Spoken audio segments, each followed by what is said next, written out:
एक छोटे से ब्रेक के बाद पुनः काम समय, वर्क एंड टाइम, काम समय का टॉपिक लेके मैं पुनः हाजिर हूँ आपके साथ। बहुत आसान टॉपिक है ये और बहुत ही महत्वपूर्ण टॉपिक है।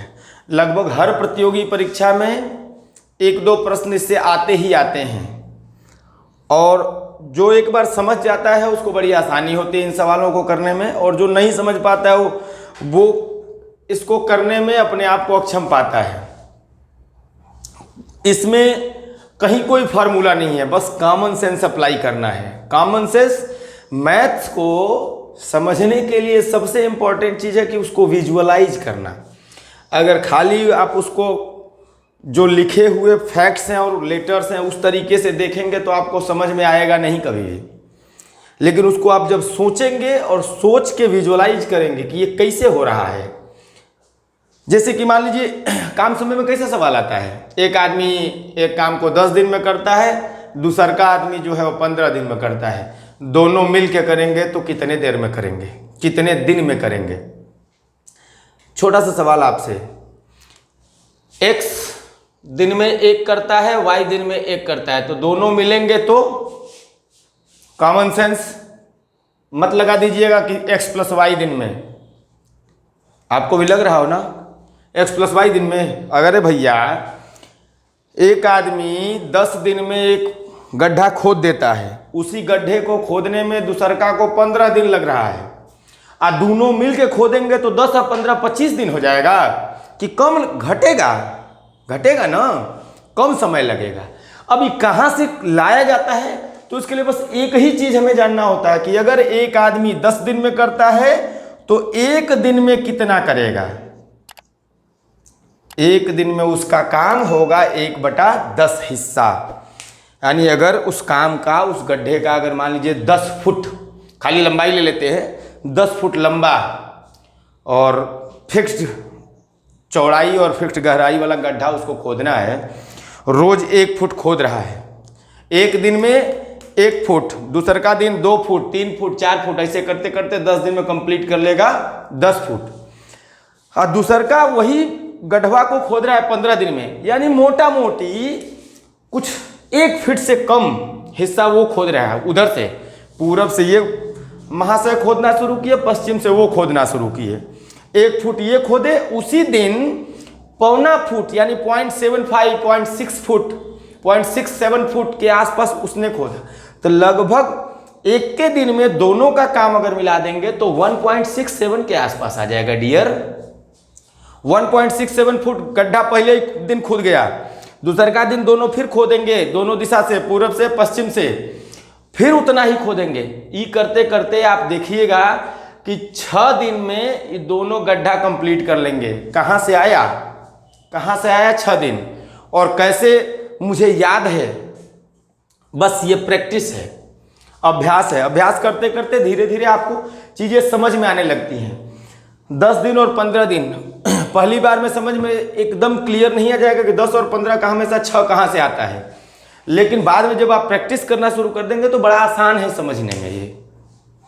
अब देखिए वो आया कहाँ से, एक आदमी, ये x का मान है 10 दिन और y का मान है 15 दिन, यानी y जो महोदय हैं थोड़ा सा कमज़ोर हैं, बहुत मोटे नहीं हैं, हल्के हैं। 15 दिन में काम करते हैं उस कंप्लीट, और ये 10 दिन में करते हैं। दोनों का एक दिन का काम 1/10 और दूसरका का 1/15, 1/10 एंड 1/15। अब दोनों का एक दिन का काम, दोनों का एक दिन का काम हो जाएगा 1/10 एंड प्लस 1/15। फिर इसके बाद कंसेप्ट आता है, आपको पता होगा, लघुत्तम समापवर्त। 15 और 10 का लघुत्तम समापवर्त। लघुत्तम समापवर्त का मतलब लीस्ट कॉमन मल्टीपल। जब वो चैप्टर आएगा यहाँ पे 6ठे नंबर पे, उसको भी हम लोग थोड़ा डिटेल में कवर करेंगे। फिलहाल के लिए ऐसा छोटा से छोटा संख्या, ऐसा छोटा से छोटा संख्या जिसमें ये दोनों आते हों, ये दोनों आते हों, उसी को लघुत्तम समापवर्त कहते हैं। और आसान, कंपटीशन में एग्जाम क्वालिफाई करने के लिए लघुत्तम समापवर्त मत निकालिए, ये दोनों का आपस में गुणा कर दीजिए। 10 गुणा 15 ऐसे तो लिख सकते हैं ना, ये बहुत आसान है, कुछ नहीं करना है। 10 गुणा 15। अब 10 गुणा 15 में अब यहाँ पे जो जिस तरीके से भिन्न का हम योग करते हैं वो भिन्न का योग करिए। ये इसका इसमें भाग दिया जाता है, इस हर का इसमें भाग दिया जाता है। तो 10 गुणा 15 में 10 का भाग जब दीजिएगा तो क्या बचेगा? 10 10 कैंसिल, क्लियर। अब यहाँ बचेगा 15, और जब इसको ले आएंगे तो यहाँ 10 की जगह पे यहाँ 15 हो जाएगा। अब 15 15 कैंसिल, और बच गया क्या? 10। साइन वही रह जाएगा। ये भिन्न का जोड़ घटाना बता रहे हैं हम आपको। 15 प्लस 10 यानी 25।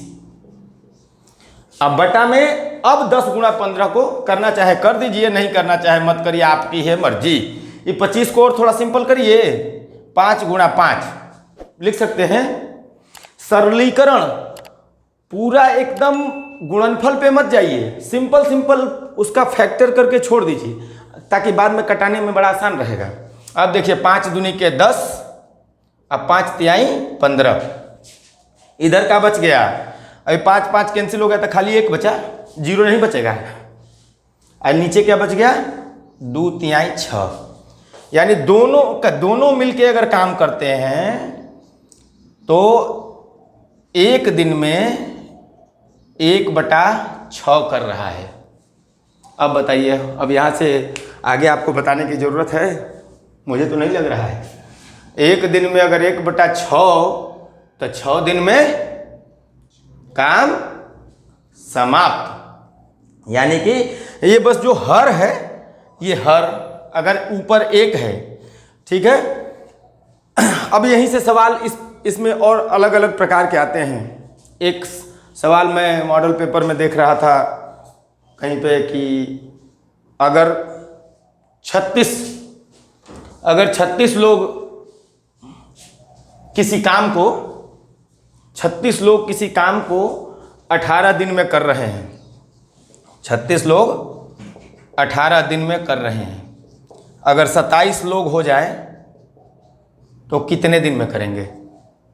ये रेशियो का सवाल है। काम समय से ज़्यादा रेशियो इसमें समझना है।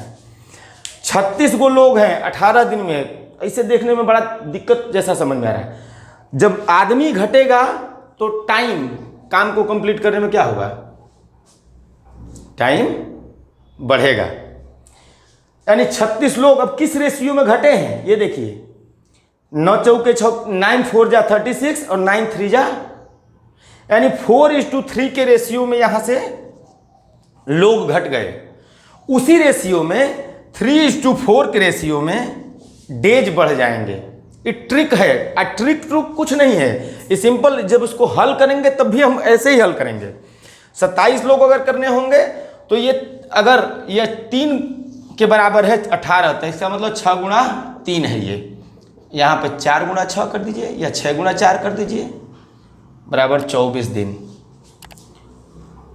अगर नहीं समझ में आया तो इसको विजुअलाइज करिए। मैंने पहले भी बताया था, 2 आदमी मिलके किसी काम को 4 दिन में करते हैं। 2 आदमी मिलके किसी काम को 4 दिन में करते हैं, तो एक अकेला रहेगा तो क्या होगा? आदमी आधा हो गया तो दिन दोगुना। आदमी अगर दोगुना हो गया तो दिन आधा। 2 आदमी मिलके एक काम को 4 दिन में करते हैं, तो 4 आदमी अगर हो जाएंगे तो 2 दिन में काम खत्म। अगर 8 हो जाएंगे तो 1 के दिन में काम खत्म। इस तरीके से सवाल आ रहे हैं, तो इनको बड़ी आसानी से आप कर सकते हैं। एक और पैटर्न पे सवाल आता है, वो ये होता है कि दोनों ने मिलके काम को शुरू किया और कुछ दिन के बाद एक काम छोड़ के चला गया। अब बाकी काम बी ने या वाई ने कंप्लीट किया। इसी सवाल के हम फैक्ट्स को ले लेते हैं। जैसे ये काम हम लोगों ने निकाला आंसर कि दोनों मिलके अगर करेंगे तो 6 दिन में कंप्लीट कर देंगे। अब दोनों मिलके मान लीजिए 3 दिन तक काम करते हैं। 3 दिन तक अगर काम करेंगे तो 1 दिन का 1/6, तो 3 दिन का 3/6। 3 दिन का 3/6 यानी आधा काम हो गया भैया खत्म। अब इसके बाद मान लीजिए आपके सवाल में पूछा हो कि है यक्षवा जो है ये काम छोड़ के चला जा रहा है, वाई को करना है, तो भैया वाई 15 दिन में पूरा कंप्लीट कर रहे हैं ना, तो आधा कितने दिन में करेंगे? 15/2 यानी 7.5 दिन उनको लगेगा। यक्ष महोदय को अगर करना है तो कितने दिन में करेंगे? चूंकि एक्स 10 दिन में ही कंप्लीट करें, उनकी क्षमता थोड़ी ज़्यादा है, तो आधा काम कंप्लीट दोनों ने मिलकर कर लिया, यहाँ 3/6 और आधा बचा हुआ है, तो आधा बचा हुआ है तो 10/2 बराबर 5 दिन। अब एक सवाल ये भी पूछ सकता है कि दोनों ने मिलकर 3 दिन तक काम किया, उसके बाद बाकी का काम एक्स ने पूरा किया या वाई ने पूरा किया, तो कुल कितने दिन में काम कंप्लीट होगा? तो आपको बस सिंपल जोड़ना है कि 3 दिन इधर और 5 दिन इधर, 3 और 5 8 दिन, इस पैटर्न पे चलेगा। तो ऐसे तो इस प्रकार के सवाल आते हैं। और फिर हम मित्रों, अब जो हमारा अगला बिंदु है, अगला टॉपिक है, जहाँ से प्रश्न अनिवार्य रूप से आते ही हैं, चाहे आप लेखपाल की परीक्षा दे रहे हों, चाहे आप कोई भी वनडे एग्जाम दे रहे हों, इस क्षेत्र से, इस एरिया से सवाल आने लगभग तय होते हैं। इस कंसेप्ट को हम पहले समझने का प्रयास करते हैं। साधारण ब्याज, जैसा कि यह नाम से ही पता चला, साधारण चक्रवृद्धि यानी चक्रीय रूप से इसमें वृद्धि होती है। उदाहरण से बड़ी आसानी से समझ में आएगा। जैसे बेसिकली ये कंसेप्ट जो आया जब साहूकारों ने ब्याज पर पैसा देना शुरू किया होगा, तो उन्होंने कहा कि चलिए मैं आपको 1000 रुपये आपकी आवश्यकता है तो उसको मैं दे रहा हूँ और बदले में आप मुझे 10% ब्याज देंगे। तो 10% ब्याज देंगे, ये साधारण ब्याज हुआ अगर इसमें कुछ मेंशन नहीं किया गया। तो जैसे 4 साल के लिए कर दिया तो 10%, 10%, 10%, 10% यानी 40% कुल मिला के उस पर हमें ब्याज यानी उस साहूकार को ब्याज देना पड़ेगा। बाद में लेटर ऑन वो रियलाइज करता है साहूकार कि भाई ये तो मेरा नुकसान हो रहा है, क्योंकि मेरा पैसा जो है 4 साल के लिए ब्लॉक है और ब्याज वो हर 1-1 साल के लिए ही बस दे रहा है। तो बाद में उन्होंने ये कहा कि भाई चूंकि आप अब ब्याज वाला जो पैसा है वो भी टेक्निकली आपके पास है, नहीं तो मान लीजिए साल भर के लिए मैंने आपको पैसा दिया 1000 रुपये, 10% ब्याज, तो 10% का ब्याज का मतलब अगले साल 1 साल के अंत पर 12 महीने के बीतने पर आप मुझे 1100 रुपये वापस करेंगे। अब 1100 टेक्निकली अगर देखा जाए तो उसके पास 1100 रुपये हैं। जो लोन लेने वाला है, कर्ज लेने वाला है साहूकार से, उसके पास कुल मिला के 1 साल के बाद 1100 रुपये हैं साहूकार के। तो साहूकार को ब्याज 1100 रुपये पे चाहिए, न कि 1000 रुपये पे। तो 1100 रुपये पे 10% 110 रुपये होगा, न कि 100 रुपये। अब अगले साल वो 1210 रुपये हो जाएगा, यानी अगले साल उसको 1210 रुपये पे ब्याज मिलेगा। इसे ही कहते हैं चक्रवृद्धि ब्याज। दोनों के लिए बस 2 फार्मूले हैं और इन्हीं 2 फार्मूलों में कुछ चीज़ें दी होंगी, कुछ नहीं दी गई होंगी। जैसे साधारण ब्याज simple interest is equal to m/100 divided by 100 या principal rate and time divided by 100, यह साधारण ब्याज का फार्मूला है। अब इसमें 4 वेरिएबल्स हैं, चर हैं, जिनका हमें 3 यूजुअली सवाल में दिए होते हैं और चौथे को पता करना होता है। तो ये फार्मूला अगर आपके पास रहेगा, मान लीजिए प्रिंसिपल आपका 1000 रुपये है, रेट आपका 10% है और समय 4 साल divided by 100 is equal to simple interest. यही आपको निकालना है। ये निकालना है तो अब इसमें से 1 0 यहाँ से कैंसिल हो जाएंगे और 10 multiplied by 10 is equal to 100 and 100 multiplied by 4 is equal to 400 is the simple interest. साधारण ब्याज 400 रुपया हो जाएगा। साधारण ब्याज में और भी सवाल बड़े, अगर थोड़ा सा अप्लाई करके वो देंगे तो इस तरीके से दे सकते हैं। कि अगर मान लीजिए प्रिंसिपल आपका 800 रुपया है और 3 साल के बाद, यानी 3 साल जैसे ही कहता है तो टाइम इज 3 ईयर्स, अगर वह 956 रुपये हो जाता है तो ब्याज बताइए, ब्याज की दर बताइए। ये क्या है, ये सिंपल इंटरेस्ट है 956? नहीं, ये सिंपल इंटरेस्ट को मिला के है, इसको मिश्र धन बोलते हैं, अमाउंट ए। मिश्र धन यानी आपका मूलधन जो प्रिंसिपल था और उस पर जो ब्याज मिला, उन दोनों को मिला के अगर 3 साल में 956 रुपये, तो सबसे पहले we need to find out कि ब्याज कितना है, हमें पता करना होगा ब्याज कितना है इसमें से।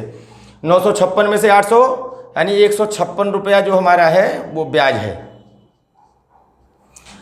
156 रुपये ब्याज मिल जाता है हमें 3 साल में। लिखिए अब फार्मूले में, बस अरेंज करिए इसको। 156 is equal to principal 800, rate पता नहीं, पता करना है ना हमें, वही तो पता करना है। R is equal to question mark, T की जगह पे 3 डिवाइडेड बाय 100। अब अगर आपको तिर्यक गुणा आता है तो इसको ऐसे करिए, और सिंपल बीजगणित सिंपल अलजेब्रा कहता है कि चर को एक तरफ, अचर को एक तरफ। ये पहले 0 0 को यहाँ से कैंसिल कर लीजिए, बच गया आपका 156 divided by 1 is equal to 8 into 3 into R. आप चाहे तो यहीं से कैंसिल कर लीजिए, आप चाहे तो इसको इधर ले आइए। इधर ले आएंगे तो ये चूंकि मल्टीप्लिकेशन में है, जब लेफ्ट हैंड साइड से राइट हैंड साइड में कोई भी जाता है तो साइन बिल्कुल अपोजिट हो जाते हैं, माइनस का प्लस, प्लस का माइनस, मल्टीप्लिकेशन का डिवीजन, डिवीजन का मल्टीप्लिकेशन, यानी गुणा का भाग, भाग का गुणा, धन का घटाओ और घटाओ का धन, जोड़। 8 मल्टीप्लाइड बाई 3 यहाँ पे हो जाएगा। अब इसको आप 3 से मल्टीप्लाई करिए, 3 5 जा 15 एंड ये 2, 52 by 8, 52 by 8 is equal to 8 6 48, 8 6 जा 48 एंड 4 बच गया, 4 डिवाइडेड बाई 8। ऐसे भी लिख सकते हैं, 4 दूनी 8, 1/2 यानी 6 and 1/2%। This is the rate of interest. ये सवाल ऐसे निकल गया। एक इसमें टेक्निक आपको बिल्कुल समझ के रखनी है, पॉइंट जहाँ पे आदमी कंफ्यूज होता है, सवाल गलत करता है।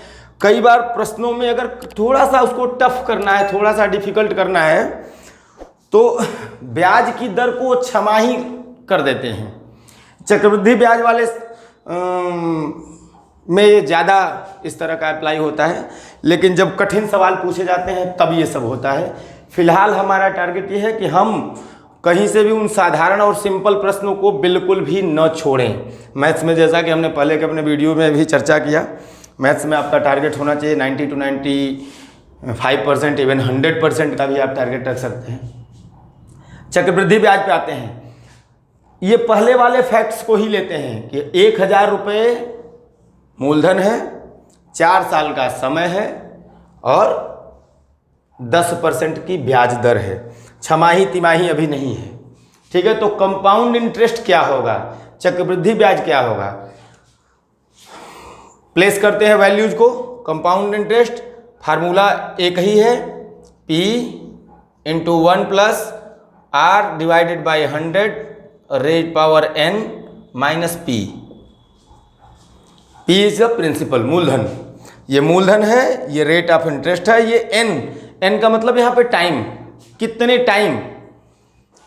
P है आपका 1000, 1 प्लस R है 10 डिवाइडेड बाई 100, n की जगह पे यहाँ पे 4 हो जाएगा।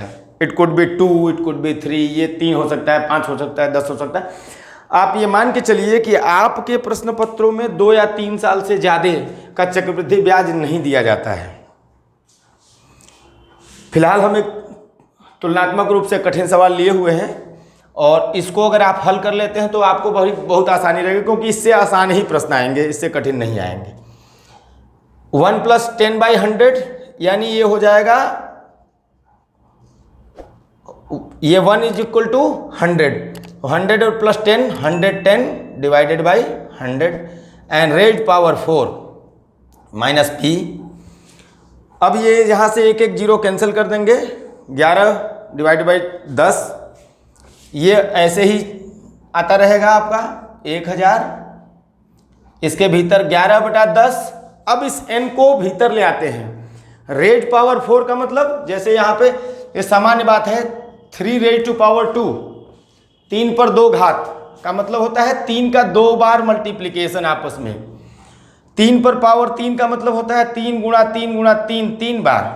3 पर अगर 10 लिखा हुआ है तो ये 10 बार ऐसे ही 3 का मल्टीप्लिकेशन होगा। तो अगर 4 है तो ये इसका 4 बार मल्टीप्लिकेशन होता रहेगा, यानी 11/10 गुणे 11/10 गुणे 11/10 गुणे 11/10 माइनस पी रहेगा। अब ये जो आपका आंसर आएगा 1000 और ये 11 का स्क्वायर। मैथ्स में आपको उतनी ही आसानी होगी जब ये कुछ बेसिक चीज़ें होती हैं, जैसे वर्ग, square.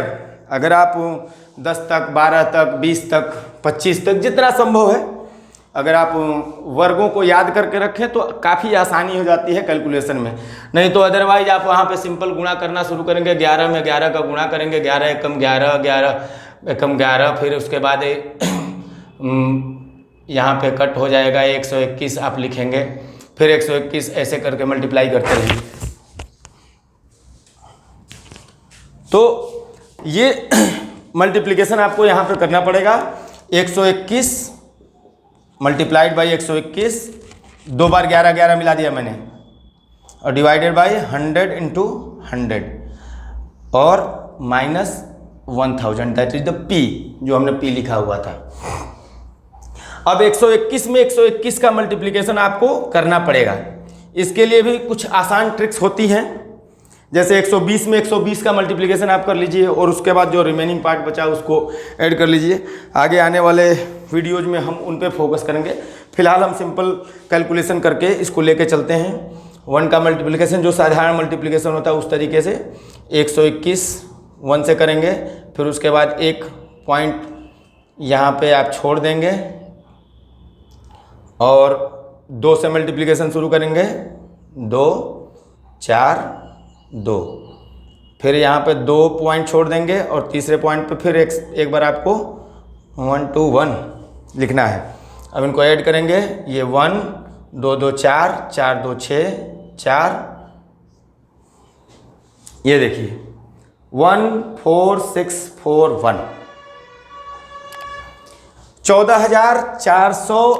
14,641, 1000 multiplied by 14,641 divided by 10,000, 2 zero यहाँ से, 2 जीरो यहाँ से, और माइनस 1000। अब इसको आप सिंप्लीफाई करिए, 3 जीरो यहाँ से कैंसिल हो जाएंगे, 1 जीरो बच गया, और 14,641 डिवाइडेड बाई 10 माइनस 1000। एक अंक पे दशमलव चला जाएगा, 1464 माइनस 1000। ये आपका 1464 रुपये 10 पैसे में से 1000 आपका प्रिंसिपल निकल गया। आपका कंपाउंड इंटरेस्ट आ गया 464 रुपये 10 पैसे। और इसी सवाल का साधारण ब्याज कितना था, यहाँ पे आ जाइए 400 रुपया। तो ये जो है बेसिक डिफरेंस होता है कंपाउंड इंटरेस्ट और सिंपल इंटरेस्ट में।